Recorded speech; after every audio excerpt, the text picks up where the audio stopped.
오늘 우리에게 주신 말씀은 창세기 1장 1절, 2절 말씀입니다.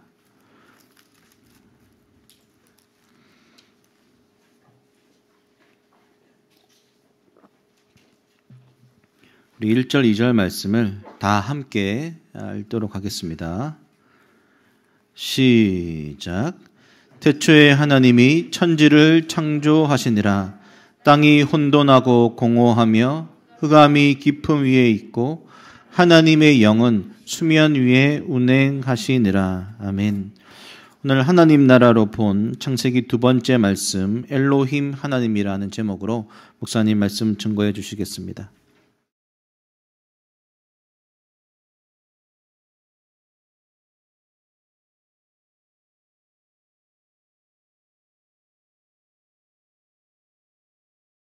여러분 반갑습니다. 오늘 좋은 날인데 또 우리 옆에 계신 분들, 뒤에 계신 분들 다시 한번 인사 나누겠습니다. 시간 충분히 드리겠습니다. 드리는 이유는 우리가 또 나중에 터가 다르면 나중에 인사할 시간도 없고, 그죠? 지나가니까 한 주간 동안 안부도 물어보시고 좀 더 잘생겨졌다고 얘기 좀 해주십시오. 오늘 멋있다고, 오늘 옷도 멋있다고 좀 얘기 좀 해주십시오. 그래서 좀 뭔가 평소에 남편과 아내에게 듣지 못했던 얘기 듣고 기분 좋게 예배 시작할 수 있도록 좀 그렇게 해주십시오. 그리고 거부하지 마시고 감사하다고 다 받으십시오. 영상으로 우리 예배 드리고 있는 한습 지체들 동일한 은혜로 하나님께서 함께 하시기를 기대합니다. 제가 기도하고 말씀 전하겠습니다. 하나님 감사합니다. 우리 지체들이 또 한 주간을 살다가 모여서 예배합니다. 성령님 우리에게 말씀하시고 또 저희들이 깨닫는 은혜가 있기를 원합니다. 무엇보다 이 말씀이 우리의 삶의 기준이 되기를 원합니다. 성령님, 사람이 하나님의 말씀을 이해한다는 것, 하나님의 은혜가 아니면 불가능합니다. 오늘도 성경의 저자이신 성령께서 친히 말씀하여 주셔서 전하는 자나 듣는 자나 모두 다 주의 말씀 앞에 겸손함으로 서게 하옵소서. 예수님 이름으로 기도합니다. 아멘. 오늘 창세기 두 번째 말씀 전하겠습니다. 오늘 제목은 엘로힘 하나님입니다. 우리가 지난주에도 보았는데요. 창세기를 읽을 때 우리가 가지는 가장 중요한 자세와 태도는 도대체 하나님은 모세를 통해서 창세기를 왜 기록하셨을까라는 것입니다. 즉 창조 이야기를 통해서 하나님께서 뭔가 말씀하고 계시는 것이, 말씀하시려고 하는 것이 있는데 그 의미를 아는 것이 중요하다는 것이죠. 그렇다면 이 말씀을 받는 그 당시 이스라엘 사람들은 어떤 상태에 있었는가? 그들의 상황을 잘 나타내는 표현들이 오늘 성경 본문에 나오죠. 2절에 보니까 이렇게 되어 있습니다.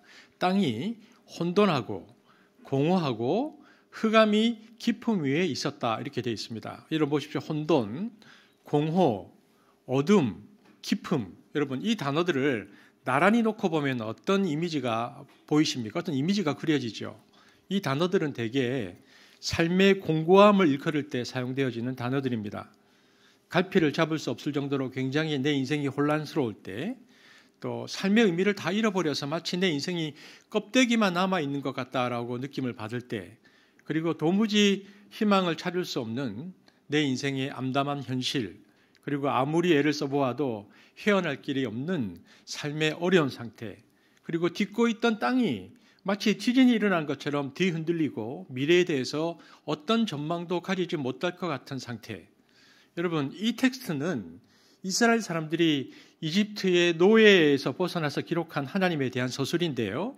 창세기 저자는 남의 나라 땅인 이집트에 있는 이 집단 거주지에서 갖은 구박과 천대를 받으며 살았던 사람들의 삶은 혼돈이었다, 공허였다, 어둠이었다, 기품이었다라는 말로밖에는 요약하기 어려웠을 것입니다. 그리고 그런 그들을 향하여 이렇게 말합니다. 그렇게 살던 너희들을 이집트에서 구원하신 그 하나님은 어떤 분인 줄 아니? 라고 이야기를 시작하는 것입니다. 이것이 창세기를 기록한 이유이죠. 그러고 보면 하나님의 창조가 시작되는 때의 정황이 우리 삶의 풍경과 그다지 많이 다르지 않다라는 것을 알게 되어집니다. 우리가 몸을 받아서 이 세상에 태어났는데 몸을 받아 이 세상에서 살아가는 동안 우리도 이와 같은 상황에 처할 때가 많습니다. 지금도 한 번 더 우리 주위를 돌아보면 마치 아슬한 벼랑 끝에 선 듯 삶이 위태로운 일들이 너무 많습니다. 지금 실직의 위기에 놓여 있는 사람들, 아무런 대책 없이 방치된 노인과 환자들, 노숙자들, 그리고 아무리 발버둥을 쳐보아도 입에 풀칠하며 살기도 어려운 사람들, 공동체의 따뜻함은 사라지고 불신과 냉소만이 가득한 세상에서 사람들이 느끼는 암담함이야말로 혼돈, 공허, 어둠, 기품이 아니겠는가 그런 생각을 하게 되었습니다. 그래서 우리는 오늘 이 성경을 단지 그 시대만을 향한 말씀이 아니고 오늘 우리 시대를 향한 동일한 말씀으로 보게 되는 것입니다. 이처럼 창세기 기자는 그리고 모세는 1절 1절을 통해서 혼돈, 공허, 그리고 어둠, 기품에 있었던 이들을 향해서 하나님이 어떤 분인지를 선언합니다. 얘들아, 하나님이 어떤 분이시지 아느냐? 1절 말씀을 한번 보겠습니다. 하나님이 어떤 분이신지 시작. 태초에 여기 하나님을 까만 글씨로 되어 있죠. 그리고 밑에 글씨가 이제 따로 붙여 놓았는데요. 우리말로 번역이 하나님으로 되어 있는 것이지 원래 히브리 원어는 엘로힘이라고 되어 있습니다. 엘로힘, 태초에 엘로힘이 천지를 창조하셨다 이렇게 되어 있는 겁니다. 오늘 설교의 제목이죠. 엘로힘 하나님. 여러분 구약 성경을 보면 하나님께서 자기 이름을 계시합니다. 내 이름이 뭔지 아냐? 자기 이름을 드러내시는데 엘 혹은 엘로힘이라는 표현을 쓰십니다. 여러분 엘이라는 것은 아주 오래된 셈족들이 쓴 셈 언어인데요. 이것을 번역하면 엘을 번역하면 하나님이 되는 겁니다. 이것은 신적 존재를 나타내는 보통 명사입니다. 그러니까 신을 나타낼 때 보통 명사가 엘인데 바알 신 앞에도 엘바알, 바벨론 신 마르둑 앞에도 엘마르둑. 그러니까 엘은 하나님 앞에만 쓰는 게 아니고 모든 신적 존재를 가리키는 보통 명사가 엘입니다. 엘이라고 되어 있는데 그런데 하나님의 이름에서 중요한 것은 엘이라는 보통 명사가 아니고 하나님의 고유 명사입니다. 신은 알겠는데 어떤 하나님인가? 엘이라고 하면 단수이고요. 엘로힘이라고 하면 복수입니다. 그런데 하나님을 표현할 때는 태초에 엘로힘이 하나님을 복수형으로 썼습니다. 그리고 이 엘로힘이라는 이름이 나중에 여호와라고 불리게 되어집니다. 그래서 여러분 하나님의 풀네임이 뭐냐? 하나님의 온전한 풀네임은 엘 신인데 엘로힘 복수인데 여호와다. 하나님의 풀네임은 엘로힘 여호와입니다. 복수형이니까 우리말로 번역하면 여호와 하나님들 이렇게 해석해야 됩니다. 이게 하나님의 풀네임 엘로힘 여호와 하나님의 풀네임입니다. 이상합니다. 이렇게 읽으면. 그렇다면 하나님들 여호와 하나님들 그러면 하나님이 다신교의 여러 신인가? 아닙니다. 하나님은 유일신입니다. 그런데 이름은 복수형을 씁니다. 엘로힘. 그리고 더 이상한 것은요. 복수형을 쓰면 영어 선생님들 계시잖아요. 복수형을 쓰면 동사가 어떤 동사가 와야 됩니까? 복수 동사가 와야 되잖아요. 근데 복수형을 써놓고는 동사는 단수 동사를 씁니다. 영어로 말하면 엘로힘 이즈이지 엘로힘 아가 아닙니다. 이상합니다. 엘로힘이 복수면 엘로힘 아 이렇게 돼야 됩니다. 그런데 엘로힘 이즈 그러니까 동사는 단수형 동사를 썼습니다. 도대체 이게 무슨 말인가? 왜 창세기 1장 1절에 이렇게 썼을까? 형은 복수형인데 단수를 쓴다고 해서 히브리에서는 이것을 우리말에는 이런 게 없습니다. 한글에는 복수형 단수라고 씁니다. 복수형 단수. 복수형 단수 동사라고 부르는데요. 그렇다면 왜 복수인데 단수인 복수형 동사를 썼을까? 1장 1절에. 첫째, 그렇게 쓴 이유는 그냥 쓴 게 아닙니다. 그분은 유일신이다. 단수. 그분은 유일신이니까 유일신이라는 것을 나타내기 위해서 단수를 썼습니다. 하나님은 유일신이다. 그런데 형을 복수로 쓴 이유는 뭐냐? 여러분 고대 세계에는 이 당시 중근동 고대 세계에는 굉장히 신이 많은 다신교 사회였습니다. 수많은 신들 가운데 최고 신을 나타낼 때 복수형 명사로 쓰고 단수로 표현했습니다. 그러니까 이 모든 신들을 합친 것보다 더 탁월하고 강하신 최고의 신 개념을 나타날 때 단수를 썼다는 겁니다. 그런데 문제는 많은 신들 중 최고의 신으로 쓰면 많은 신들 중에 큰 신이기 때문에 어떤 문제가 발생하냐면 다른 신들을 인정하는 게 됩니다. 그런데 이것은 그런 표현이 아니고 최고 신을 나타내는 표현인 것 같은데 거기에 단수를 써서 여기에 단수는 나머지는 다 신이 아니다라는 것을 말하는 것입니다. 오히려 여호와를 제외하고는 모두 피조물일 뿐이다라는 개념으로 복수형 단수로 쓰였습니다. 그래서 이런 개념으로 쓰여진 것을 신학자들은 뭐라고 부르느냐? 장엄 복수형이라고 씁니다. 장엄 복수형. 그러니까 엘로힘은 엘이라는 보통 명사가 아니라 하나님의 본질, 성격 특징을 드러내는 고유 명사인데 어떤 것이냐? 하나님은 한 분뿐인데 그 하나님이 너무 크고 위대해서 감히 단수로 부를 수 없고 복수로 불려야 한다라는 해석입니다. 이것이 1장 1절에 엘로힘 하나님이라고 쓰여져 있는 이유입니다. 그러면 이 엘로힘이라는 표현이 성경에 주로 어디에서 나오느냐? 성경 곳곳에 많이 나오는데요. 성경을 보면 하나님의 어전회의에서 많이 나옵니다. 여러분 어전회의가 뭡니까? 임금 앞에서 중신들이 모여서 국가 대사를 의논하는 회의잖아요. 하나님이 하늘에 있는 천사와 모든 영들을 다 모아놓고 이야기하는 장면에서 하나님의 전능하고 유일하심이 드러낼 때 표현하는 것이 이 표현인데요. 욥기 같은 것을 보면 욥기 1장 6절을 한번 읽어볼까요? 있습니까? 욥기 1장 1절 그 표현이 여기 나옵니다. 하늘나라의 어전회의인데 한번 읽겠습니다. 시작. 하루는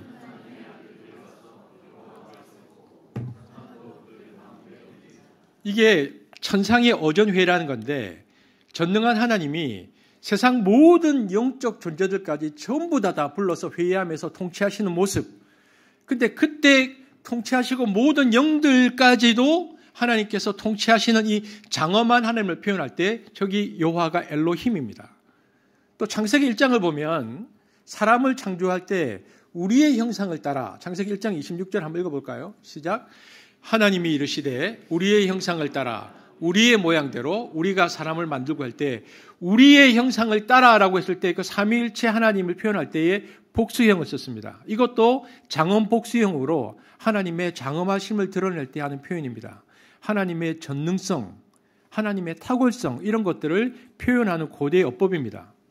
즉 성경 저자인 모세는 창세기 1장 1절에서 태초에 엘로힘이 하나님을 창조하셨다라고 하나님의 이름을 엘로힘으로 부르므로 출애굽한 이스라엘 백성들이 아주 오랫동안 무려 이집트에서 430년 동안 노예를 있었잖아요. 이집트에서 오랫동안 접했던 고대 중근동의 신화적 세계관과 하나님께서 어떻게 다른가를 엘로힘이라는 이름을 통해서 강조하고 있는 것입니다. 여러분 이집트에도요 신들이 많았습니다. 당대 고대 중근동에는 수많은 신들이 있었는데 그 모두는 신이 아니라는 겁니다. 그것은 인간의 착각이란 겁니다. 여러분 출애굽기에 보면 그 이집트에 있는 신들도 전능성을 나타내는 게 있습니다.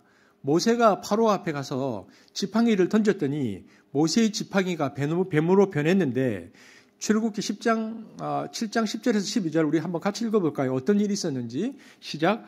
모세와 아론이 바로에게 가서 여호와께서 명령하신 대로 행하여 아론이 바로와 그의 신 앞에 지팡이를 던지니 뱀이 된지라. 바로도 현인들과 마술사들을 부르매 그 애굽 요술사들도 그들의 요술로 그와 같이 행하되 각 사람이 지팡이를 던짐에 뱀이 되었음. 아론의 지팡이가 그들의 지팡이를 삼키느라. 이것을 보면 그 요술사, 거기에 있었던 자기 나름대로 신을 믿었던 이집트의 요술사들도 막대기를 던졌을 때 뱀이 되었다고 기록하고 있거든요. 그러니까 거기에도 어떤 영적 현상, 초월적 능력이 나타났다는 겁니다. 하나님 말고. 그들의 신들에게도 물론 초월성이 있어 보입니다. 그러나 하나님 엘로힘이라고 쓰면서 성경은 뭐라고 말하냐? 그것은 모두 다 고대의 모든 신들은 하나님이 지은 영적 존재들인데 그들이 타락해 속은 하나님이 뜻에 저항해서 생긴 현상들이다. 그래서 그들이 스스로 하나님이 아니지만 피조물인데도 신의 노릇을 하고 하나님을 닮아가려고 하고 하나님 흉내를 내서 생긴 것이 우상체질에게 생겼는데 그렇게 생각하고 그것이 진짜 신이라고 생각했었는데 고대 다신교 사회에 익숙해져 있는 이스라엘 백성들에게 그거 아니다. 그거는 현상일 뿐이다. 그것이 아니고 엘로힘 하나님께서 그 모든 것 중에 가장 탁월하신 분이다. 그 모두를 다스리고 있다. 이 모든 것을 만드셨다고 선언하는 것입니다. 그래서 하나님만이 신이라는 소위 유일신간이라는 하나님에 대한 관점이 나타나고 있습니다. 이것을 창세기에서 창세기 저자가 가장 먼저 쓰고 있는 이유죠. 그래서 하나님은 모든 신들 위에 가장 탁월한 신이면서도 유일한 신이고 다른 신은 신이 아니다. 그래서 그 당시의 모든 신화적 세계관을 무너뜨리는 것입니다. 하나님은 그런 분이다. 그런데 여러분, 우리는 오늘날 21세기 신앙생활을 하고 있는 우리는 하나님을 엘로힘이라고 부르지 않잖아요. 우리는 뭐라고 부릅니까, 하나님을? 요즘 우리는 하나님을 뭐 엘로힘이라고 안 부르고 뭐라고 부르죠? 여러분, 하나님 뭐라고 부르세요? 여러분, 하나님 부를 때. 뭐 당신 이렇게 합니까? 뭐라고 부르십니까? 하나님을 부를 때. 아버지, 또 주님, 또 우리가 이제 흔히 많이 쓰는 표현 여호와 하나님, 혹은 야훼 하나님 이렇게 부릅니다. 그렇다면 이 엘로힘, 창세기 1장 1절에 있는 엘로힘이라는 이름이 언제 여호와로 알려지게 되었는가 하는 것입니다. 우리는 오늘날 여호와 하나님 이렇게 부르니까. 여러분, 여호와라는 이름이 아브라함, 이삭, 야곱에게는 알려주지 않은 이름입니다. 아브라함, 이삭, 야곱은 여호와라는 이름을 몰랐습니다. 구약 성경을 보면 사람들이 하나님의 이름을 묻는 사건들이 몇 번 있습니다. 근데 그때마다 하나님은 자기 이름을 알려주기를 거절하거나 아니면 굉장히 모호하게 대답하셨습니다. 하나님은 자기 이름을 인간들에게 알려주지 않으셨습니다. 한번 볼까요? 창세기 32장 28절에서 29절, 야곱과 하나님의 대화입니다. 읽겠습니다. 시작. 그가 이르되 내 이름을 다시는 야곱이라 부를 것이 아니요 이스라엘이라 부를 것이니 겨루어 이겼음이니라. 야곱이 청하여 이르되 당신의 이름을 알려주소서. 그 사람이 이르되 어찌하여 내 이름을 묻느냐 하고 거기서 야곱에게 축복한지라. 야곱이 야복강에서 어떤 신적 존재를 만납니다. 밤새 씨름하죠. 만나자 딱 직감적으로 하나님이구나 라고 알았습니다. 그것을 알자마자 야곱이 무엇을 요청했는가? 신의 이름을 알려달라고 말합니다. 그런데 이상한 건 안 알려줍니다. 그러면 왜 그날 야곱과 밤새 씨름했는데 왜 그 신은 무명의 신으로 자처했을까? 그래서 이 부분에 대한 구약의 해석들이 참 많은데 가장 좋은 해석은 독일의 신학자 중에 폰 라드라고 있습니다. 폰 라드라는 분이 해석이 저는 가장 잘 되었다고 생각합니다. 어떤 거냐면 폰 라드는요 이렇게 말합니다. 고대에서 이 당시 중근동의 고대에서 신의 이름을 안다는 것은, 내가 신의 이름을 안다는 것은 신과 독특한 관계를 맺는다는 것을 의미했다는 것입니다. 요즘으로 말하면 명함을 주고받았거나 핸드폰 번호를 아는 것과 비슷한 겁니다. 그래서 그 신의 이름을 알면 그 신의 이름으로 제사를 드리거나 도움을 구하면 그 신은 언제든지 응답할 수밖에 없는, 즉 항상 나타나지 않을 수 없는 특별한 관계에 들어간다는 것을 의미했습니다. 그러므로 고대인은 그 신의 이름을 불러내어서 특별한 도움을 얻으려 이런 주술적 목적으로 신의 이름을 사용했습니다. 이래서 신의 이름을 안다는 것은요, 그 당시 중근동의 문화를 보면 굉장한 신앙적, 종교적 특권이었습니다. 여러분, 그 알라딘 램프 같은 거, 페르시아호 같은 걸 보면 램프의 귀신 이야기 나오죠. 램프의 귀신은 이름을 알면, 알려지고 관계를 맺으면 굉장히 신 입장에서는 골치가 아픈 겁니다. 왜냐하면 램프를 문지기로 하면 무조건 나와야 돼요. 신인데도. 자다가도 다른 일 보고 있더라도 무조건 나와야 됩니다. 안 나갈 수 없어요. 그래서 나와서 왜 불렀냐고 막 짜증내잖아요. 우리 그 도깨비 드라마 보면 나오잖아요. 고기 먹다가도 막 나오잖아요. 향 피우면. 왜 나왔냐고 짜증내고. 이처럼 고대인들은 어떤 생각을 했냐면 신의 이름을 알면 그 신을 자신의 필요에 따라서 호출할 수 있고 통제할 수 있다고 믿었습니다. 마치 주문이나 부적처럼 신의 이름을 아는 것 자체가 그 신과의 관계에 있어서 독점적 위치와 역할을 차지할 수 있다고 믿었죠. 이것이 고대인들의 신관입니다. 그래서 이름은요, 특수 코드입니다. 이름을 안다는 것은 코드 번호를 아는 겁니다. 여러분 집에 비밀번호 아는 것처럼 열려라 참깨 하면 열리듯이 참깨가 코드입니다. 그러니까 이름은 신과의 관계를 맺는 코드이기 때문에 자동키입니다. 그 신의 이름을 부르면 문이 열리듯이 신의 이름을 부르면 그 신을 부를 수 있으니까 신을 조종할 수 있게 되어집니다. 신을 컨트롤할 수 있게 되죠. 이처럼 고대인들은 마술적 세계관, 신비적 세계관을 가지고 있었기 때문에 신의 이름을 안다는 것, 신지식을 안다는 것은 고대인들에게 있어서 종교적 특권이었고 매우 중요했습니다. 그런데 하나님은 뭐라고 얘기하십니까? 하나님은 자기 이름을 인간의 욕망을 위해서, 인간의 욕구 충족을 위해서 사용하는 것을 싫어하십니다. 그래서 10계명 중에 10계명에 여호와의 이름을 망령되이 부르지 말라 그러셨습니다. 하나님께서 여호와의 이름을 망령되이 이 표현은 그 당시에 중근동 사람들이 가지고 있던 그 신관을 반영한 표현인데 여호와의 이름을 망령되이 부르지 말라. 여기서 망령되이의 말은 자기 욕심으로, 정욕으로, 인간의 사사로운 생각으로 막 부르는 것을 말합니다. 이기적으로 그렇게 부르는 것을 하나님이 싫어하십니다. 근데 우리는 오늘날 기도할 때 그렇게 막 하죠. 우리 필요에 의해서 하나님을 계속 부릅니다. 그렇게 부르지 말라는 겁니다. 하나님께서. 그래서 야곱이 막 씨름하다가 하나님의 이름을 구하는 본문을 구약학자들이 어떻게 해석했는가? 그것은 야곱이 비록 야복강에서 하나님을 체험했지만 아직 성화가 덜 됐다고 보는 겁니다. 하나님을 만났지만 여전히 이방적이고 이기적으로 살던 존재가 되어서 신이라는 것을 알자마자 이기적인 종교심의 발로로 핸드폰 번호를 얻으려고 하니까 주술적 동기로 그 신명, 신의 이름을 그 계시를 요청하는 것을 아시는 하나님께서 딱 거절하는 겁니다. 안 돼. 이건 안 돼. 그래서 그와 같은 동기로 신명 계시를 요청하는 야곱에 대하여 하나님은 단호히 그 이름 알려주시기를 거절하십니다. 29절에 야곱이 청하여 이르되 당신의 이름을 알려주소서. 그 사람이 이르되 어찌하여 내 이름을 묻느냐 이렇게 대답하셨습니다. 여러분 우리가 그 성경을 보면 하나님의 이름에 관하여 우리가 주목해야 할 또 하나의 중요한 구약의 본문이 나옵니다. 하나님이 시내산 가시떨기나무에 나타나셔서 모세와 대화하시는 내용인데요.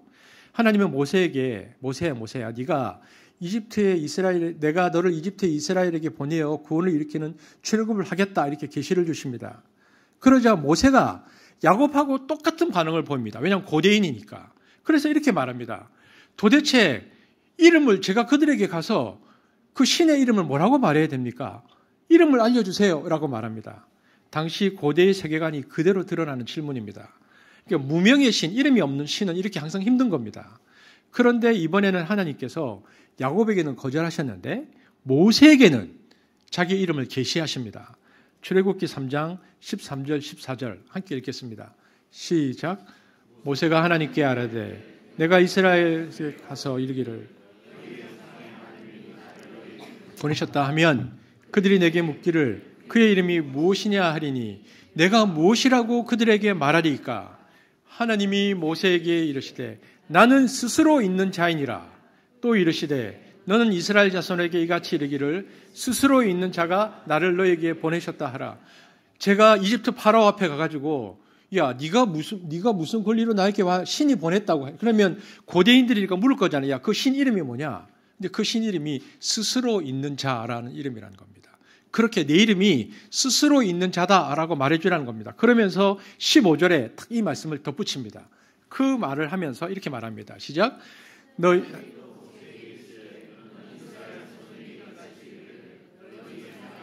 여호와 곧 아브라함의 하나님, 이삭의 하나님, 야곱의 하나님께서 나를 너에게 보내셨다 하라. 이는 나의 영원한 이름이요 대대로 기억할 나의 칭호니라. 이렇게 합니다. 이렇게 하면서 너희 조상이 하나님 여호와, 너희 조상의 하나님입니다. 조상의 아브라함, 이삭, 야곱의 조상의 하나님 여호와가 보냈다고 말해라. 이는 나의 영원한 이름이요 변하지 않는다는 겁니다. 이 이름은 변하지 않는다. 대대로 기억할 나의 칭호다. 이것은 나의 고유명사다. 그러니까 여호와라는 것은 엘로힘과 달리 나만의 고유명사다라고 말하는 겁니다. 엘로힘은 보통명사인데 그냥 신들 중에 최고의 신이라는 보통명사인데 나의 고유명사 엘로힘까지 이건 고유명사다. 꼭 기억해라. 이렇게 해서 여호와라는 이름이 모세에게 처음 계시되었습니다. 그런데 여러분 성경을 보면 창세기에도 여호와라는 이름이 나옵니다. 출애굽기에 창세기 지나고 출애굽기에 모세하고 얘기할 때 처음으로 내 이름이 스스로 있는 자가 여호와라고 읽는 거거든요. 근데 창세기에도 여호와라는 이름이 많이 나와요. 이 뭔가? 하나님은 아브라함, 이삭, 야곱에게는 여호와라고 이름을 알려준 적이 없습니다. 그렇다면 창세기에는 왜 여호와라는 이름이 나올까? 그리고 창세기에는 여호와라는 이름 대신 주로 어떤 이름이 나올까? 여러분 이런 표현 아시죠? 창세기에 나오는 하나님 이름은 주로 지명과 관련돼서 나옵니다. 예를 들어서 베델에서 만났다. 베델, 그건 뭡니까? 베델에서 만난 하나님 이렇게 나옵니다. 그리고 하나님이 큰 능력을 드러내시면 샤다이, 이게 전능이라는 뜻이거든요. 전능하신 하나님. 하갈은 하나님께서 나를 감찰하셨다. 브엘라 헤로이. 하나님, 감찰하셨다라는 이런 식으로 불렸습니다. 그러니까 하나님을 자신의 어떤 경험과 연관시켜서 어떤 부분적인 지명이라든지 관계로 이름을 불렀지 하나님을 고유명사로 부른 적이 없습니다. 창세기에는. 이것을 보여주는 것이 출애굽기 6장 2절 3절인데 제가 읽겠습니다. 하나님이 모세에게 말씀하여 이르시되 나는 여호와이니라. 내가 아브라함과 이삭과 야곱에게 전능의 하나님으로는 나타났으나 나의 이름을 여호와로는 그들에게 알려주지 않았다. 그러니까 아브라함, 이삭, 야곱은 여호와라는 이름을 몰랐다는 겁니다. 하나님이 모세에게 말씀하십니다. 지금까지는 내가 내 이름을 숨기고 나타났었다. 그런데 이제 너한테는 처음으로 내 이름을 알려준다. 나의 고유명사는 여호와다. 이렇게 말씀하셨다는 것입니다. 그러면 창세기에 나오는 여호와의 이름은 다 무엇인가? 여러분, 창세기를 기록한 사람이 누굽니까? 아브라함입니까? 이삭입니까? 야곱입니까? 모세죠. 모세가 기록했습니다. 아브라함, 이삭, 야곱은 그들에게 나타난 하나님이 여호와인 걸 몰랐는데 모세는 자신이 출애굽기에서 이 계시를 딱 받고 경험하고 나니까 아, 그렇구나. 우리 조상에게 나타나셨던 그 하나님이 여호와이셨구나라는 것을 나중에 알고 그래서 창세기부터 기록할 때 여호와께서 이렇게 쓴 것입니다. 이것을 신학 용어로는 해석학적 표현이라고 하는데 아, 그때 우리 조상들은 몰랐지만 그 하나님이 여호와였구나라고 해서 기록을 창세기에 여호와라는 이름들이 계속 나온다는 겁니다. 이처럼 하나님의 이름을 안다는 것은 고대인들에게 매우 중요한 것이었습니다. 왜 이것이 중요했을까?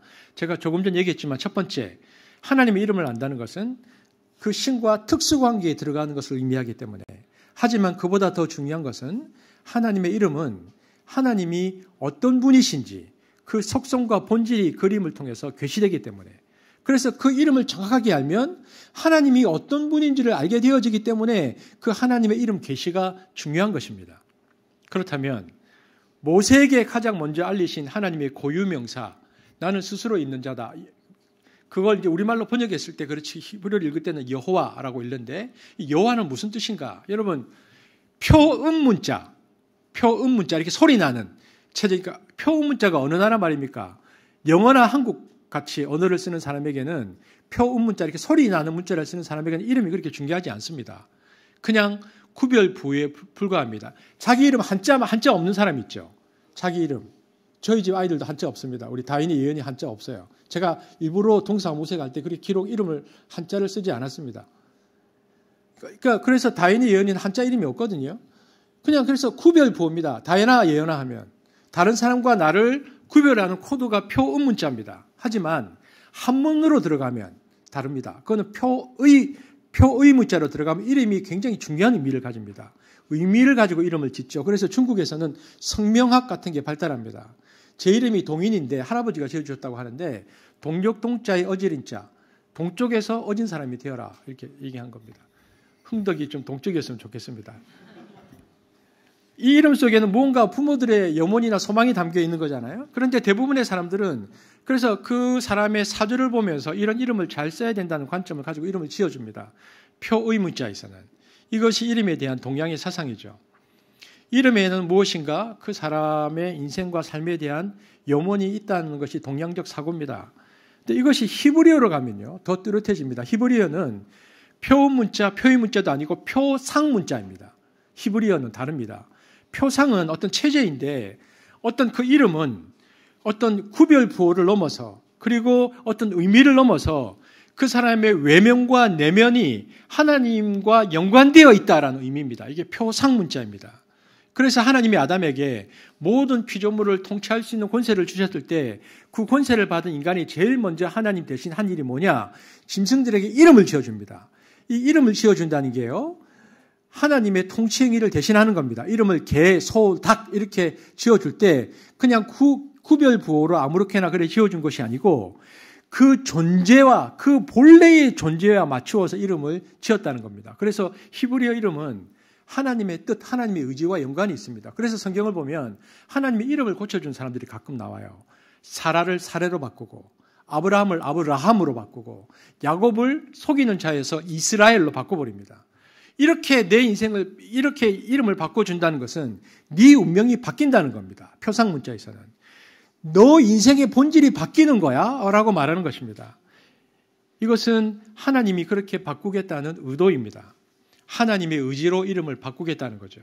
만나자마자 이름이 바뀐 사람이 성경에 나옵니다. 딱 만나자마자 신약 성경에 이름이 바뀐 사람 누굴까요? 한 분은 있을지 않을까? 딱 만나자마자 이름이 바뀐 사람. 베드로입니다. 그의 이름은 요한의 아들 시몬이었는데 예수님께서 그를 보자마자 네 이름을 게바, 너는 게바 반석이라 하겠다. 그리고 3년 뒤에 가이사랴 빌립보에서 베드로가 예수님을 쫓아다니다가 예수님께서 십자가에 돌아가시기 이제 거의 마지막 반에 뭐라고 얘기하냐면 주는 그리스도시요 살아계신 하나님의 아들입니다라고 신앙 고백을 하고요. 예수님이 그 고백을 딱 듣고는 내가 음부의 권세를 이기는 교회를 세우겠다고 약속하실 것을 주님께서 말씀하시는데 그것을 처음 만났을 때 미리 내다보시고 네 신앙과 내 인격을 내가 그렇게 바꾸겠다, 빚겠다는 신적 의지가 투영되는 말이 네 이름을 게바 베드로라고 바꾸겠다라고 말씀하신 것입니다. 그래서 캐톨릭에서는 영세를 받을 때 이름을 바꿉니다. 신적 의지에 대한 믿음입니다. 그래서 자기 이름이 있고 영세를 받을 때 어떤 그 성인들의 이름을 하나 받죠. 그러면 그 성인들의 이름을 받는 이유가 뭐냐면 너는 아무개지만 하나님께서 이 성인처럼 너를 바꾸겠다는 의지입니다. 우리 개신교도 이름 바꾸면 좀 좋겠습니다. 그래서 이렇게 세례 받을 때 이름 바꾸면 내가 그 이름을 갖고 있으면 함부로 살지는 않을 거잖아요. 하나님께서 의지를 갖고 있을 거라고. 이름이라는 것이 그래서 히브리 사상에서는 본질이 바뀌고 본질이 드러나는 것입니다. 그렇다면 그런 히브리 사상을 갖고 있는데 히브리 사상은 그런데 그런 사상 속에서 하나님께서 자기 이름을 드러낸다는 건 무슨 말입니까? 그것은 단순히 다른 신과 구별되기 위한 구별 보호가 아니고 하나님 자신이 내가 어떤 존재인가를 알려주는 자신의 존재와 본질을 드러내는 자기 계시 행위입니다. 단순히 이름이 아닙니다. 단순히 코드가 아닙니다. 내 본질이 뭔지 아느냐? 내 본질은 여호와야 라고 얘기하시는 것입니다. 그런데 그 이름이 참 묘하죠. 여호와입니다. 이 이름을 해석을 하면 무슨 뜻인가? 여러분 제가 이해를 돕기 위해서 푸드기 히브리어를 올리겠습니다. 제가 이해를 돕기 위해서.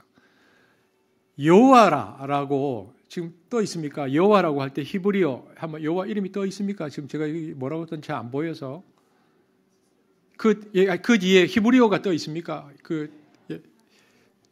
제가 안 보이는데 떠 있습니까 지금?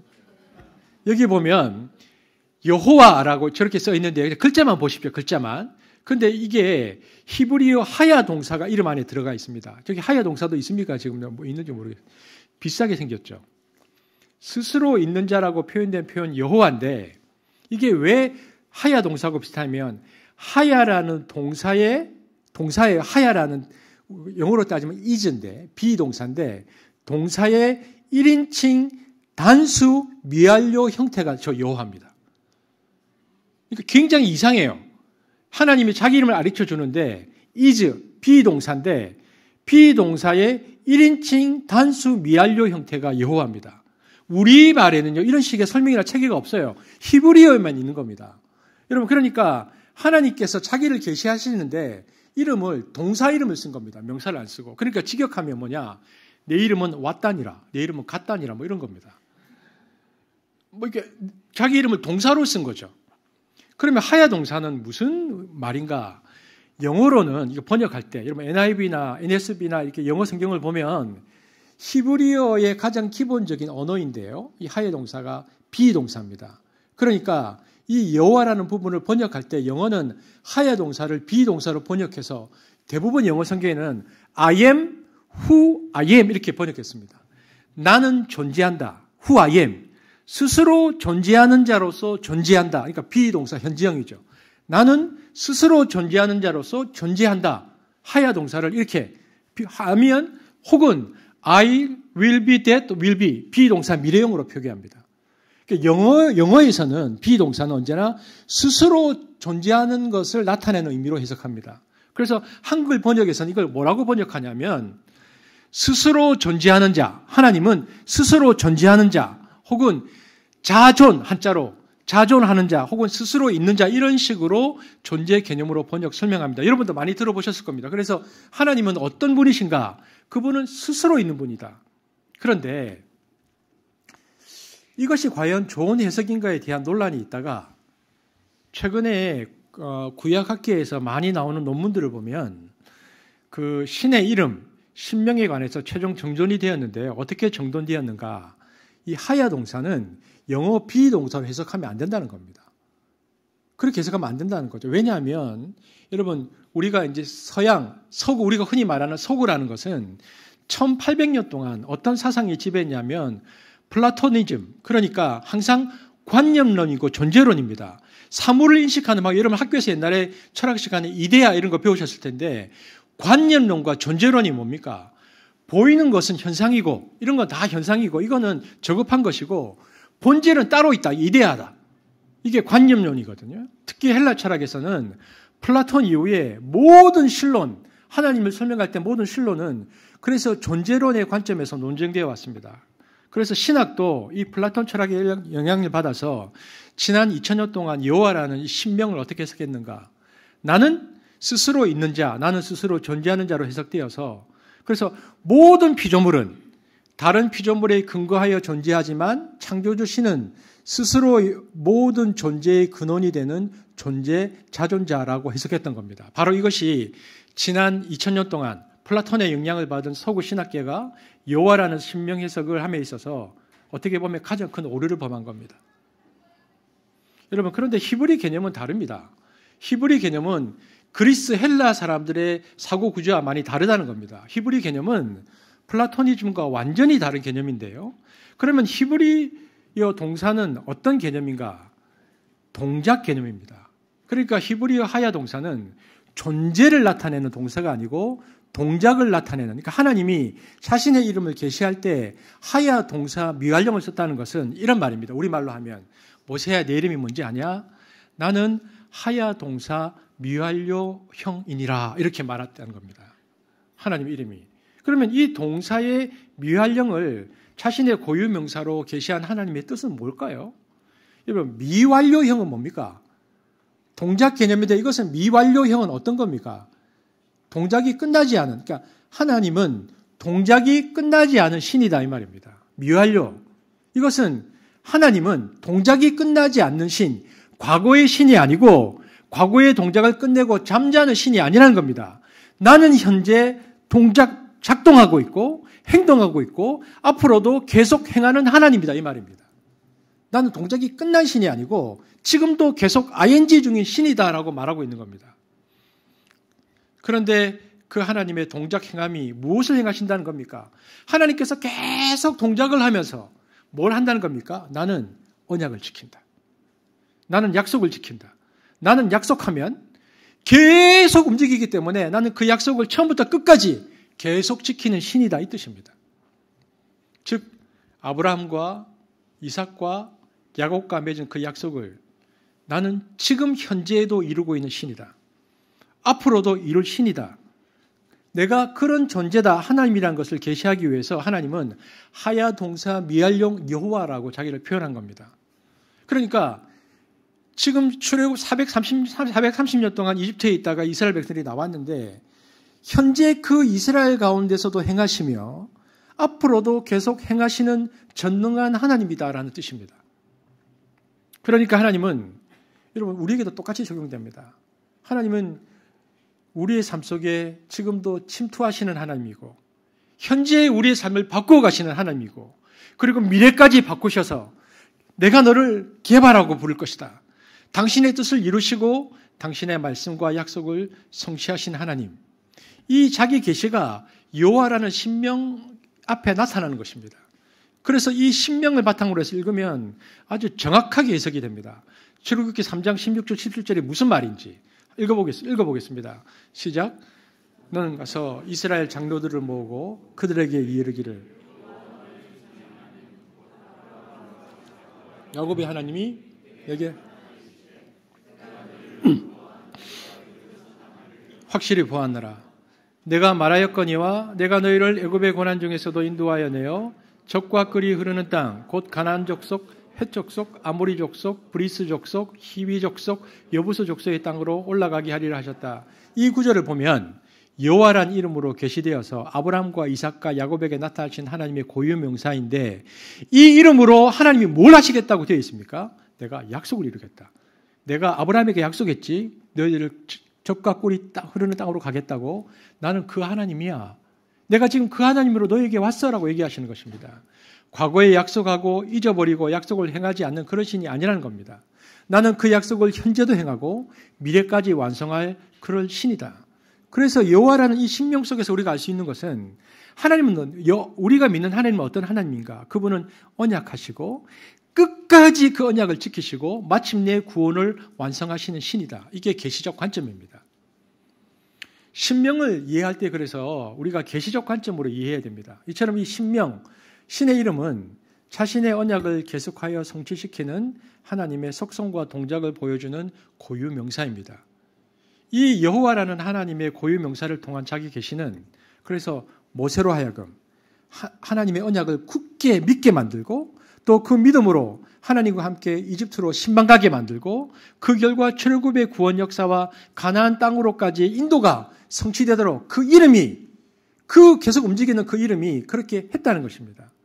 그래서 이 여호와 하나님의 언약 성취 행동은 한마디로 우리가 지금 하나님 나라를 통해서 본 장세기잖아요. 뭡니까? 아브라함에게 약속하셨던 것처럼 내가 하나님 나라를 세우신다는 행위입니다. 그 이름 자체가. 왜냐하면 여러분 나라를 이루는 요소가 세 가지죠. 뭡니까? 국민, 그 다음 뭡니까? 주권, 하나는 뭡니까? 용토죠. 국민, 주권, 용토 이게 나라잖아요.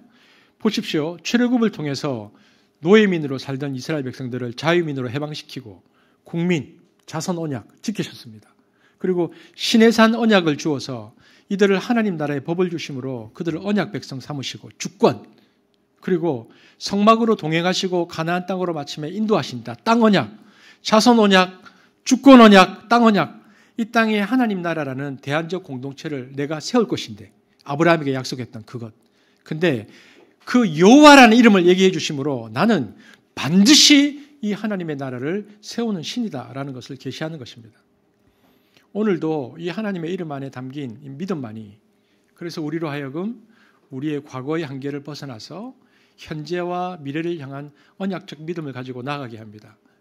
여러분 그런데 히브리인들은 워낙 하나님을 두려워했기 때문에 이 아까처럼 여호와라는 게 원래 읽으면 여호와인데 여호와라는 이름을 부르면 안 되니까 너무 하나님이 그 거룩하신 분이니까 그래서 그 당시 사람들이 불렀던 주님 아도나이 그래서 유대인들은 여호와인 줄 알면서도 부를 때 그 글자를 아도나이라고 읽고요.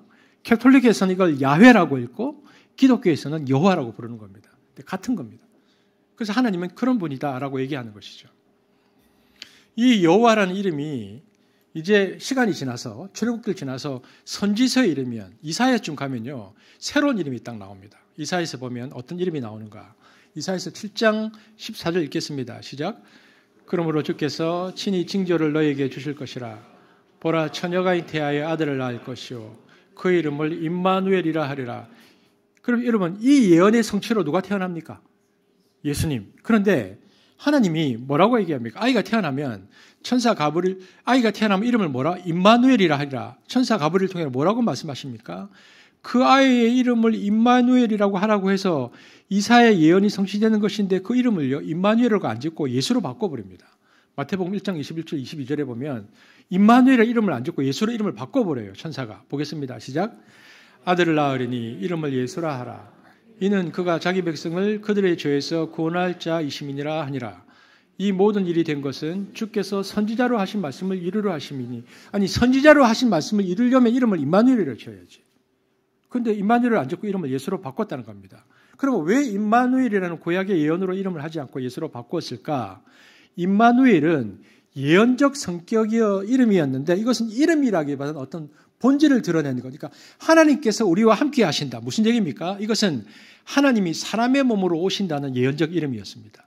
그렇게 하신다. 하나님이 사람의 몸으로 온다.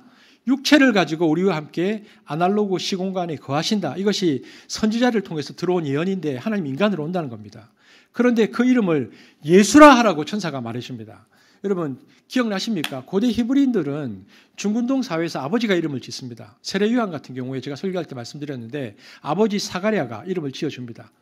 그런데 이름을 지어주는 행위는 아버지의 부권의 상징이거든요. 그런데 예수는 아버지인 요셉의 이름을 못 지어줘요. 천사를 통해서 이름이 들어옵니다. 그 이름은 예수다. 그렇다면 이 아이의 아버지가 누구란 말입니까? 하나님입니다. 하나님이 아버지로서 이름을 직접 지어주는 겁니다. 이 예수라는 이름은요, 그 바벨론 포로기 무렵부터 원래는 여호수아입니다. 여호수아라는 이름 대신에 포로로 아주 오래 있으면서 그 이름이 축약되어 가지고 오늘부터 예수아 이렇게 불렀습니다. 여호수아가 예수아. 그런데 여러분, 이건 이제 히브리어를 띄우지 않겠습니다. 보십시오. 근데 느낌에 여호수아, 예수아, 여호와 비슷하잖아요. 그러니까 이 이름도 여호와라는 신성한 하나님의 이름이 포함된 이름입니다. 그러니까 어떤 거냐? 여호수아가 예수와 예수로 왔을 때 그 뜻은 여호와는 도움이시다. 또는 여호와는 구원이시다 이 뜻입니다. 그러므로 임마누엘 예수라는 의미는 이런 겁니다. 하나님이 사람의 모습으로 육체 가운데 거하셨는데 그분은 여호와로서 구원을 이루시는 분이시다. 이것이 임마누엘 예수라는 이름 안에 들어있는 하나님의 계시입니다. 그러므로 여러분, 예수를 믿는다는 것은 바로 그 이름을 믿는 것입니다. 예수를 믿는다는 것이 단순히 야, 너 이름 뭐야? 우리가 사람들끼리 나 너하고 친구다, 나 너 믿어 이런 식의 얘기가 아닙니다. 그게 아니고 예수를 믿는다는 것은 예수라는 이름을 통해서 드러내시는 하나님의 자기 계시, 여호와를 통해서 나타나는 하나님의 자기 계시를 믿음으로 받아들인다는 것입니다. 하나님이 계속 움직이시는 신이신데, 약속하는 것을 성취하시는 신이신데, 그 약속을 성취하기 위해서 하나님이 사람의 몸으로 오셔서 구원을 완성하시고, 그리고 마침내 하나님 나라를 이루시는 그분이 그 구약의 여호와 하나님이시라는 것을 아멘 하고 내가 믿는 것이 예수를 믿는다는 것입니다. 예수 이름을 믿는다는 것은 바로 그런 의미입니다. 그런데 그 이름에 관하여, 예수라는 이름에 관하여 예수님이 죽으시기 바로 전날 가르쳐 주신 기도에 관해서 굉장히 중요한 변화가 일어납니다. 그 전까지는 예수님이 한 번도 가르쳐 주지 않는데 죽기 전날 갑자기 딱 그 이름에 대해서 뭔가를 계시해 주는데, 예수님은 공생의 3년 동안 제자들과 다니시면서 기도를 하실 때, 예수님이 기도할 3년 동안 제자들과 공생애를 예수님이 기도할 때 어떻게 기도했을까요? 우리는 어떻게 기도합니까? 예수님 이름으로 기도하고, 예수님은 뭐라고 기도했을까요? 3년 동안 제자들과 다니다가 제자들하고 예수님이 기도할 때 우리는 예수님의 이름으로 기도합니다. 그런데 예수님은 뭐라고 기도하고 마쳤을까요? 뭐라고 했겠죠? 하나님이라고 불렀죠. 복음서를 보십시오. 다. 그래서 하늘에 계신 우리 아버지 주기도문을 얘기할 때도 하나님, 예수의 이름으로 기도한 적이 없습니다. 예수님이 자기 이름으로 무슨 기도를 합니까? 그런 적은 없습니다. 그런데 잡히시기 전날 밤부터 제자들에게 기도에 대한 비밀 이야기를 하시기 시작합니다. 이제부터는, 잡히시기 전날 얘기합니다. 이제부터 너희들은 무슨 기도를 하든지 지금까지는 하나님 이름으로 기도했는데 내 이름으로 기도해야 된다라고 얘기했습니다. 요한복음 14장 13절에서 14절입니다. 읽겠습니다. 시작. 너희가 내 이름으로 무엇을 구하든지 내가 행하리니 이는 아버지로 하여금 아들로 말미암아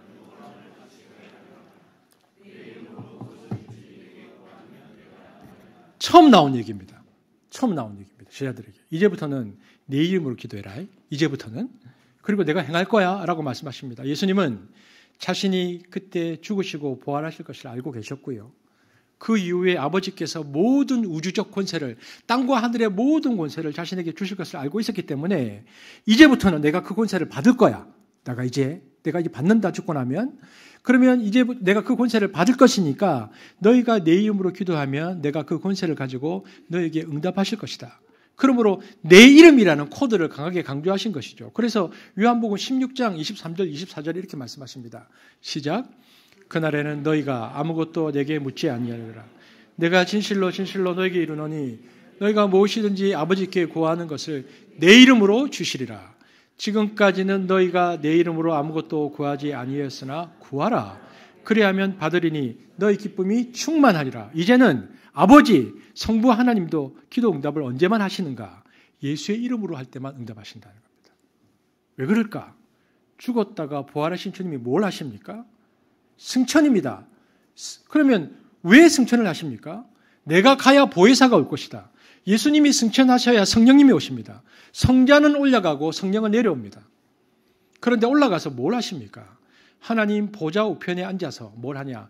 대제사장의 역할을 합니다. 히브리서 8장 1절 시작. 지금 우리가 하는 말의 요점은 이러한 대제사장이 우리에게 있다는 것이라. 그는 하늘에서 지극히 크신 이의 보좌 우편에 앉으셨느니라. 인류를 위해 자신의 몸으로 죽고 피를 쏟아서 속죄 사역을 하셨기 때문에 그분만이 하늘 보좌의 대제사장으로 취임을 하시는 것입니다.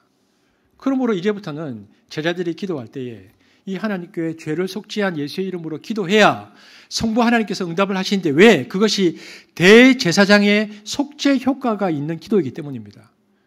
그러므로 예수님이 이제부터 내 이름으로 기도하라는 것은 자신이 중보자로서 대제사장으로서 사역을 완성하실 것을 알고 하신 말씀입니다. 그러므로 예수의 이름으로 안에 계시된 내용의 성격은 중보자적 의미가 있습니다. 그리고 나서는 이렇게 말씀하십니다. 우리에게 뭐라고 말씀하느냐. 마태복음 18장 20절 시작. 두세 사람이 내 이름으로 모인 곳에는 나도 그들 중에 있는지라. 두세 사람이 그래서 예수의 이름으로 모이면 그곳이 지하 공동묘지 카타콤이든 어디든 상관없이 내가 임하겠다. 여기에 예수님이 임한다는 것은 영적인 임재를 가리킵니다. 공생애로 3년 동안 계실 때는 육체의 임재를 하셨지만 올라가신 이유는 예수의 영, 성령으로 임재하시기에 영적 임재가 일어나는데 이때 강조되는 게 예수의 이름입니다. 두세 사람이 모여서 예수의 이름으로 기도하고 찬양하면 그 하나님께서 영적으로 임하시겠다. 그러므로 우리가 모여서 오늘 3월 달에는 우리가 모여서 예수의 이름을 함께 부르고 함께 찬양하고 함께 기도한다고 이 모두는 창세기의 엘로힘 하나님을 고백하는 21세기 버전입니다. 창세기 1장 1절 1장 2절 한번 같이 읽어볼까요? 시작. 태초에 엘로힘 하나님이 천지를 창조하시니라. 땅이 혼돈하고 공허하며 흑암이 깊음 위에 있고 하나님의 신은 수념에 운행하십니다. 창세기 저자가 1절에 이어서 2절을 기록하면서 뭐라고 말합니까? 창조의 하나님은, 이 엘로힘 하나님은 당시의 세계관, 여러분 이 당시에 여러분 기억나죠? 이 당시는 어떤 신이 조로아스터교 같은 경우 보면 항상 고대 신은 그랬어요. 선신이 있고 악신이 있어요. 선악 이혼론이거든요. 그래서 막 싸움을 해요. 그래서 선신이 이기고. 그런데 그 당시에 말하는 조로아스터교에서 말하는 선악 이혼론에 근거한 선신이 아니고 선, 악 모두를 창조하신 유일신이요.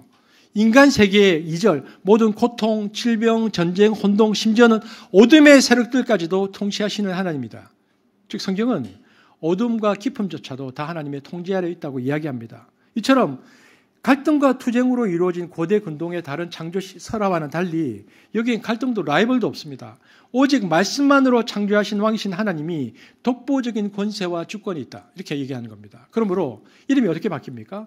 엘로힘, 여호와, 임마누엘 예수로 이어지는 이 엘로힘, 예수의 이름 안에는 권위가 있습니다. 이 권위는 천지를 창조할 때의 그 권위입니다. 그래서 사도 바울은 그 이름을 이렇게 설명합니다. 이건 어떤 이름인지 아느냐? 에베소서 2장 9절 10절입니다. 시작. 이름으로 하나님이 그를 지극히 높여 모든 이름 위에 뛰어난 이름을 주사 하늘에 있는 자들과 땅에 있는 자들과 땅 아래에 있는 자들로 모든 무릎을 예수의 이름에 꿇게 하시고, 예수의 이름이 어느 정도 권위가 있느냐 하면 엘로힘 예수의 이름이 하늘에 있는 자들, 천사들, 신적 존재들, 땅에 있는 자들, 인간들, 땅 아래에 있는 자들, 이것은 이제 유대인적 세계관이 나타나는 표현인데 죽은 자들, 귀신을 가리킵니다. 하늘, 땅 아래의 모든 것들을 다 무릎 꿇게 하는 뛰어난 이름이 예수다. 우리가 평소 예수의 이름으로라는 말을 잘 쓰지만 그 내용을 잘 몰라요. 근데 예수의 이름으로 기도한다는 것은 그분의 권위를 가지고 기도한다는 거죠. 예수 이름으로 기도할 때 아버지께서 그 기도를 응답하시고 예수의 이름으로 선포할 때 악한 영들이 그 권위에 눌린다는 걸 알아야 됩니다. 그러므로 예수의 권위를 사용할 때는 어떤 자세가 필요한가? 예수의 이름, 우리가 예수의 이름을 부르거나 예수의 이름을 사용할 때는 믿음이 필요합니다. 권위를 사용할 때는 예수님의 그 이름 안에 담겨있는 권위에 대한 순전한 믿음이 필요합니다. 내가 기도 많이 했는가 적게 했는가 중요하지 않습니다. 내 신앙이 오래 다녔는가 중요하지 않습니다. 내곡이 센가 아닌가 중요하지 않고 일단 그 이름의 권위에 대한 신뢰와 믿음이 있는가 중요합니다. 여러분 C.S. 루이스가 순전한 기독교라는 책에서요. C.S. 루이스의 순전한 기독교는 우리에게 순전한 기독교, 순수한 믿음이 기독교의 본질이다. 그러므로 믿음을 중요한 것은 순전하고 단순하고 100% 순도로 만드는 게 중요한 겁니다. 성결해야 되죠. 거룩해야 되는 이유가 그것입니다. 우리가 죄를 지으면 믿음이 100% 깨끗해지지 않잖아요. 근데 우리가 성결과 거룩을 쫓아서 우리가 성결하면 우리가 그 믿음을 순전하고 단순하게 100% 순도로 만들면 권위를 사용할 수 있습니다. 여러분 여기도 우리 경찰서에 있는데 흥덕에 가면 여자 경찰이 이렇게 지나가는데 조폭이 있어요. 여자 경찰하고 조폭하고 싸우면 누가 이깁니까? 조폭이 이기죠. 그런데 여자 경찰이 자기 경찰인데 아이고 내가 저 조폭하고 싸우면 질 것 같다. 그러니까 제복을 입었어도 도망가면 안 되죠. 자기 그 제복 그리고 그 경찰이라는 그 조직의 그 권세를 믿으면 경찰이다. 그러면 도망가게 돼 있습니다. 조폭도. 그러니까 그걸 믿고 경찰이라고 말해야죠. 그러면 여러분 우리가 예수의 이름을 그 권위를 믿고 선포하면 무슨 일이 일어납니까? 우리가 진짜 예수의 이름으로 엘로힘 하나님의 그 예수의 이름으로 선포하면요 모든 피조물이 반응하게 되어 있습니다. 예수님이 귀신들을 향해 꾸짖고 내쫓으며 귀신들이 순종했고 병도 순종했습니다. 영적 존재뿐 아니라 피조물도 다 순종했습니다. 마가복음 4장 39절 읽겠습니다. 시작. 예수께서 깨어 바람을 꾸짖으시며 바다더러 이르시되 잠잠하라 고요하라 하시니 바람이 그치고 아주 잔잔하여지다. 예수께서 자연을 향해서 잠잠하라 그러니까 파도도 잠잠해졌습니다. 마가복음 4장 41절 시작. 그들이 심히 두려워하여 서로 말하되 그가 누구기에 바람과 바다도 순종하였는가 하느니라. 예수님의 권위는 엘로힘 창조주의 권위가 나타나기 때문에 여러분 안전뱅이를 거칠 때요. 시험 보면 일어나 걸으라 했을 때 즉각 회복됩니다. 하지만 인간의 치유는요. 그거 아니죠. 회복적 치유이죠. 시간이 오래 걸려요. 우리 근하 형제 지금 오래 걸리잖아요. 다리 지금 아픈데. 이제 이게 병의 원인을 제거하고 뭐 신경 끊어진 거 있고 인대 다시 봉합하고 근육 재생 주사 놓고 그러면 한 6개월 걸려서 뭐가 부러지면 발가락 하나 움직일까 말까 하는데 하나님의 치유는 회복적 치유가 아니에요. 인간의 치유와 다릅니다. 창조주의 치유입니다. 창조적 치유. 그래서 특징이 뭐냐? 곧 일어납니다. 누가복음 4장 38절 39절 읽겠습니다. 시작.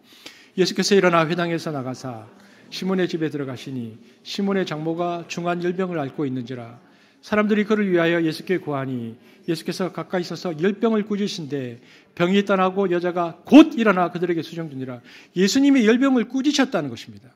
그러자 열병이 즉시 떠나고 여인이 즉시 일어나 수종들었다. 인간이 고치면 바로 일어나면 안 됩니다. 회복 기간이 필요합니다. 그런데 여인은 즉시 수종들었다. 예수의 치유 방식은 인간 치유 방식과는 다른 신적인 창조주 엘로힘의 치유였기 때문에 즉시 회복됨이 일어났다는 것을 의사 누가가 기록하고 있는 것입니다. 여러분 죽은 나사로가 부활할 때도 죽은 지 3일 되었습니다. 여러분 사람이 3일 되면 어떻게 됩니까? 시체 썩는 냄새가 나죠. 뇌도 다 상했고 창자도 다 썩었고 동공 모든 장기들이 다 썩었습니다.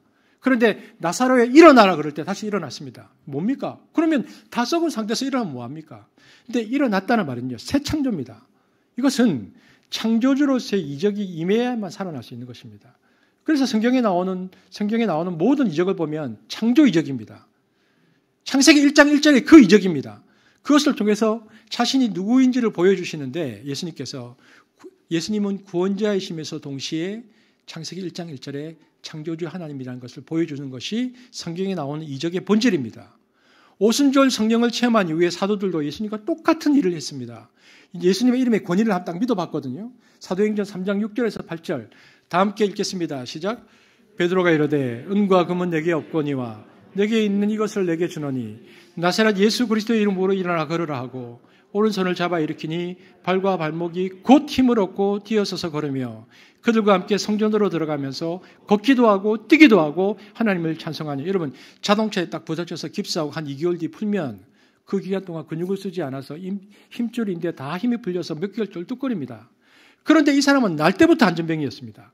날 때부터 신경이 다 말랐고 근육 다 쪼그라들었고 인대는 있는지 없는지도 모릅니다. 그런데 나사렛 예수의 이름으로 일어나 걸어라 라고 예수의 제자들이 성령을 체험한 이후에 믿음으로 선포했더니 창조주이신 하나님의 권위와 능력이 선포되는 순간에 누가 순종했습니까?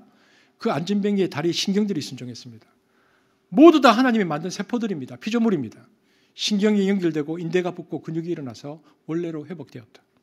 그래서 안전뱅이가 전에는 일어날 생각조차 해본 적이 없는데 해보려고 했어도 조금도 움직이지 않던 다리인데 베드로와 요한이 손을 내밀어서 잡고 당기면서 일어나 걸으라고 할 때에 그 순간에 다리에 힘을 주었더니 순식간에 발목이 일어나서 인대가 신경이 근육이 일어나면서 마치 트랜스포머 로봇이 일어나는 것처럼 일어나고 뛰고 성전으로 들어가 버렸다. 이것이 창조적인 이적인데 예수의 권위와 능력이 온 피조물에 미치고 인간의 신체에게까지도 미친다는 것을 알 수 있습니다. 여러분 그래서 혹시 여러분 살다가 귀신 들린 사람 만나거든. 혹시 살다가 그런 경우가 만나거든. 하나님 귀신 나가게 해주십시오. 이렇게 기도하면 안 됩니다. 명령하고 선포해야 됩니다. 나사렛 예수의 이름으로 명하노니 떠날지어다. 그래야 귀신이 그 명령의 권위에 순종하고 나가는 것입니다. 이번 치유기도도 마찬가지입니다. 암에 걸린 분들 손 얹고 기도할 때 어떻게 기도해야 됩니까? 나사렛 예수 이름으로 명하노니 몸 안에 있는 모든 암세포들은 사라질지어다. 믿음으로 그렇게 기도해야 됩니다. 그래야 암세포들이 죽고 반응합니다. 여러분, 이것이 제가 고트리빈을 치유한 블루마르트 목사가 경험한 예수의 이름의 권위입니다. 분명 살고 죽는 건 하나님의 뜻입니다. 귀신이 나가고 들어오고 사람이 죽고 그건 하나님이 알아서 하시는 것이고 그것은 하나님이 주권이고, 그러나 우리가 기도할 때는 그 예수의 이름의 권위를 믿고 기도하는 것입니다. 창조주 하나님의 권위와 능력을 믿음으로 기도하는 것이 예수의 이름으로 기도하는 것이죠. 그리고 그분이 구원을 이루신다는 믿음으로 무엇보다 오늘 설교를 마무리하면서 우리가 함께 모여서 이렇게 일주일에 한 번 모여서 예수의 이름으로 함께 찬양하고 기도할 때에 놀라운 하나님의 능력이, 창조의 능력이 나타남을 우리가 믿음으로 고백해야 합니다. 저는 우리 공동체가 이제 김태형 목사님 나오셔서 찬양한 다음에 기도하자. 1분 기도합니다. 사실 우리 모든 공동체가 함께 기도하는 시간 1분입니다. 1분, 일주일에. 하지만 저는 그 1분의 기도 시간이 중요하다고 느끼는 것이 우리 공동체가 합심하여 함께 예수의 이름으로 기도하면, 이 기도 시간이 너무나 소중한 것이 그 이름으로 기도하면 그곳에 하나님의 인재와 능력이 나타난다는 것입니다.